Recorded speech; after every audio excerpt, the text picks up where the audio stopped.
Hello बच्चा, let's see this question. Here the question is pair of amphoteric species is. ठीक है, तो सबसे पहले इस क्वेश्चन का हम की कॉन्सेप्ट देख लेते हैं. अगर मैं यहाँ पे की कॉन्सेप्ट देखूँ, क्या की कॉन्सेप्ट अगर की मैं बात करूँ, तो सबसे पहले तो ये समझना इम्पोर्टेंट है कि what is the meaning of amphoteric. Amphoteric का मतलब क्या होता है? तो देखिए, एम्फीप्रोटिक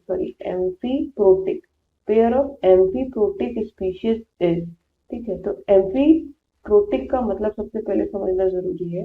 तो एम्फीप्रोटिक मतलब वो स्पीशीज जो क्या कर सके, जो H प्लस को रिलीज भी कर सके, मतलब H प्लस वहां से अपनी जो भी स्पीशीज है उससे निकल भी सके, एज वेल एज क्या कर सके, H प्लस को एक्सेप्ट भी कर सके. तो ऐसी स्पीशीज जो H प्लस को रिलीज कर सके और H प्लस को एक्सेप्ट कर सके, उन्हें क्या बोला जाता है?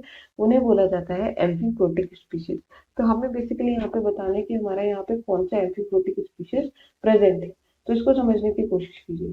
तो सबसे पहले H2CO3 को देखते हैं. तो H2CO3 जो है, अगर मैं बोलूँ क्या ये H प्लस को रिलीज कर सकता है, तो अगर ये H प्लस को रिलीज करेगा मतलब ये माइनस H प्लस करेगा, तो क्या हो जाएगा? HCO3 माइनस में कन्वर्ट हो जाएगा. तो हाँ, ये बिल्कुल H2CO3 H प्लस को रिलीज कर सकता है. बट क्या H प्लस को एक्सेप्ट कर सकता है? तो H2CO3 में अगर आप H प्लस को एक्सेप्ट करेंगे, मतलब प्लस H प्लस जब करेंगे, तो जो फॉर्मेशन होगा वो किसका फॉर्मेशन होगा? H3CO3 प्लस, जो कि पॉसिबल नहीं है क्योंकि ये एग्जिस्ट नहीं करता है.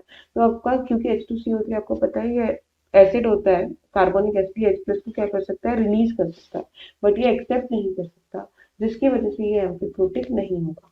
नेक्स्ट अगर मैं बात करूं HCO3 माइनस की, तो HCO3 माइनस क्या आपका H प्लस को एक्सेप्ट कर सकता है? हाँ, तो बिल्कुल कर सकता है. अगर ये H प्लस को एक्सेप्ट करेगा तो H2CO3 मतलब कार्बोनिक एसिड का फॉर्मेशन होगा, तो ये कर सकता है. अगर HCO3 माइनस की मैं बात करूं, तो क्या ये प्रोटॉन को रिलीज कर सकता है? हाँ, अगर ये रिलीज करेगा तो CO3 2 माइनस का फॉर्मेशन करेगा, और जो कि पॉसिबल है, आपने पढ़ा है. ठीक है, ये आपका कार्बोनेट होता है. तो देखिए, ये तो ऑप्शन कर रहा है बट ये नहीं कर रहा. अब ये हमें दोनों का बताना है, इसका मतलब ये नहीं हो सकता. Second H2CO3 and H2O. तो देखिए, H2CO3 और H2O में हमने देखा कि H2CO3 जो है वो हमारा नहीं कर रहा है.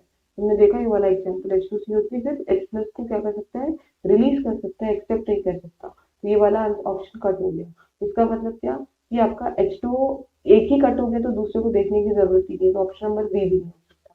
ठीक है, अब बात करें CO3 2 माइनस और H3O प्लस की. तो देखिए, CO3 2 माइनस में तो प्रोटॉन है ही नहीं.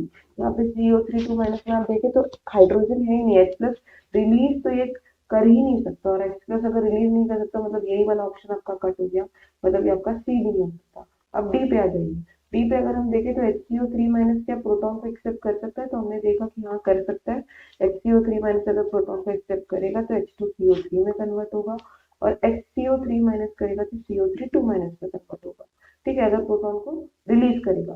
दैट मीन्स क्या हुआ कि ये दोनों HCO3 माइनस आपका H प्लस को रिलीज भी कर सकता है और H प्लस को बेसिकली एक्सेप्ट भी कर सकता है. अब बात कर लेते हैं सेकंड वाला H2O की. तो H2O क्या आपका प्रोटॉन को रिलीज कर सकता है? तो बिल्कुल, अगर ये माइनस H प्लस करेगा तो यहाँ पे OH माइनस का फॉर्मेशन होगा. क्या H2O प्लस प्रोटॉन को एक्सेप्ट कर सकता है? तो यहाँ पे प्लस एक्सेप्ट करेंगे तो H3O प्लस का फॉर्मेशन होगा. तो बिल्कुल ये प्रोटॉन को रिलीज भी कर सकता है, प्रोटॉन को एक्सेप्ट भी कर सकता है. दैट मीन्स क्या कि आपका जो करेक्ट आंसर है यहाँ पे आपका क्या हो जाएगा?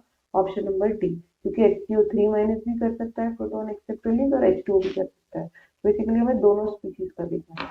So here the correct answer is option number D, HCO3 minus and H2O. Hope you understood it well. Best of luck.